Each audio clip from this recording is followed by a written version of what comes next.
Le Bitcoin continue de crasher, on regarde ce qui se passe sur les graphiques, on regarde les scénarios possibles qui peuvent éventuellement se produire, c'est parti. On est sur l'échelle hebdomadaire, chaque bougie représente une semaine de cotation et j'avais ce support qui devait maintenir le cours si on voulait rester en tendance haussière hebdomadaire. On voit très bien qu'on l'a cassé. On a un deuxième support ici, un deuxième support oblique et on est dessus actuellement. On passe sur l'échelle daily pour y voir un petit peu plus clair.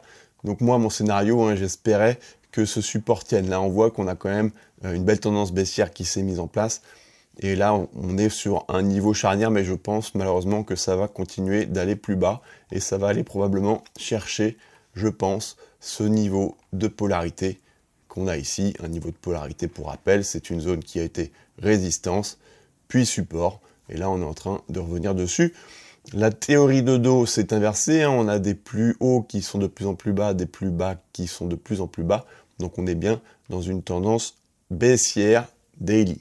Donc je pensais pas qu'on allait aller chercher cette zone des 75 000, là ça a l'air de vouloir quand même y aller. Qu'est-ce qu'on peut regarder? On peut déjà tirer une résistance oblique qui pourrait maintenir ce cours.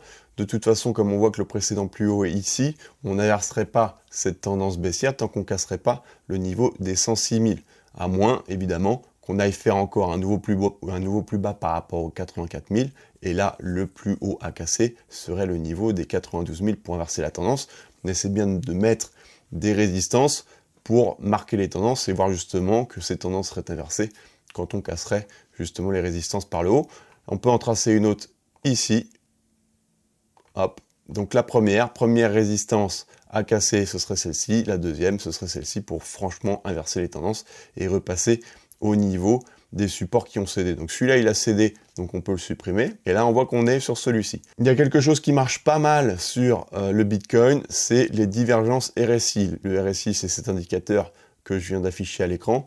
Il faudrait que le prix fasse un plus bas, donc par exemple aller chercher les 75 000, et en revanche, qui reste au-dessus, le pic qui va se créer ici, reste au-dessus du précédent plus bas sur le RSI. Et là, on aurait une divergence, parce qu'on a un plus bas qui serait plus haut que le précédent sur le RSI, et un plus bas qui serait plus bas que le précédent sur le cours. Ça, c'est quelque chose qui a eu tendance à marcher assez bien sur le Bitcoin, et ça correspondrait également à cette zone de polarité.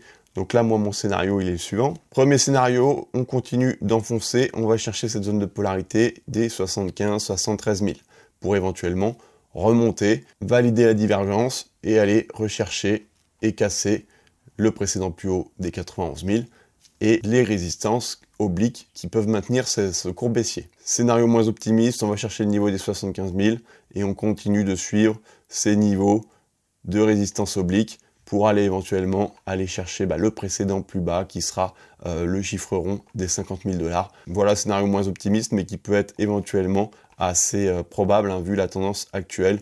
Bon, il y a de la pression sur le Bitcoin, il y a des questions qui se posent au niveau de MicroStrategy, qui est une entreprise qui détient énormément de Bitcoin et qui pourrait être amenée à revendre du Bitcoin, et là ça mettrait une pression évidemment vendeuse sur le cours. Pour l'instant, le support oblique tient, bon, je pense qu'il va casser pour aller chercher cette zone de polarité. Après, ça va être là vraiment que ça va jouer. Est-ce qu'on tient sur ce niveau de polarité? Est-ce qu'on le casse? Et là, on redescend plus bas, 50 000, ça fera longtemps qu'on n'aura pas vu ça, août 2024. Ou alors, on tient le nouveau support et on casse les résistances pour repartir à la hausse. Je vous tiens au courant, n'hésitez pas à vous abonner pour suivre les prochaines analyses sur le Bitcoin. Et je vous dis à bientôt, bisous.